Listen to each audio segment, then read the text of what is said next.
Той изглеждаше трезвен. Не за друго, а защото беше под въздействието на кокаин. Последното нещо, което помня, е как гледам краката си. По-късно психолози обясниха, че това е инстинкт, когато сме много уплашени. След това последва катастрофа.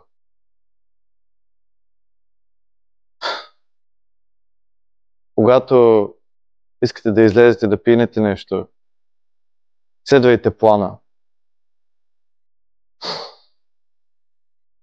Вземете такси, оставете колата си у дома. Не се качвайте, когато някой ви предложи да ви закара.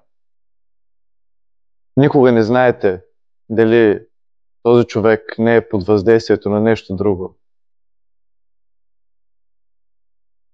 Сега, когато ставам, имам нужда от болко успокоителни. Трябва всеки ден да тренирам, за да мога само да поддържам мускулите си, толкова колкото да не усещам болка в костите си. Помислете си, струва ли си да преминете през всичко това само за една безгрижна нощ?